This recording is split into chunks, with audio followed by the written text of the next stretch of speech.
मां बुलबुल न आया वो भौरा जो हिकड़े गुल जी आस रखां ही सिंध समूरी मुंहिंजी या को सिंध रखां या सार सभिनी सिंध वासियुनि खे सकाफ़ती ॾियारे जो वाधायूं। साथियो, हिन मिसाल धरतीअ जे ॿोले ते मिठड़ो वतन सिंध जंहिंजो थर काछो कोस्तान लाड़ उतर विचोड़ सभु सकाफ़ती रंगनि में ढकी रहिया आहिनि। मुंहिंजा कुटवासियो, सिंध पंहिंजी तहज़ीब पंहिंजी सकाफ़त पंहिंजे रवायतनि जी अमीन धरती रही आहे। सिंध पाणी जो वतन रहियो आहे। उहो पाणी पी लोधा खलजियुनि सां विड़िया आहिनि। सिंधी क़ौम ख़ुशहाल ज़िंदगी गुज़ारी आहे।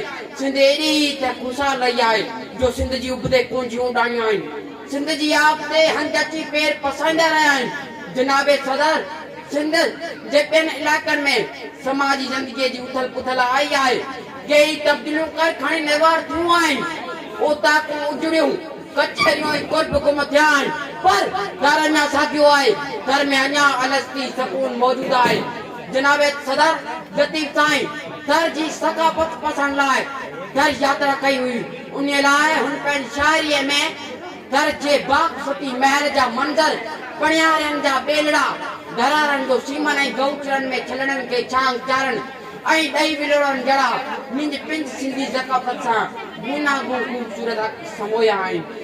साथियो, लतीफ़ साईं जे सिंधड़ीअ में मोर जा टहकनि हिन ॻाल्हि जी शाइरी ॾेई रहिया आहिनि त जी लतीफ़ जी सिंधड़ी में लहर निको लोडो, लतीफ़ जी सिंधड़ीअ में लहर निको लोडो। अवां सभिनी जी महिरबानी।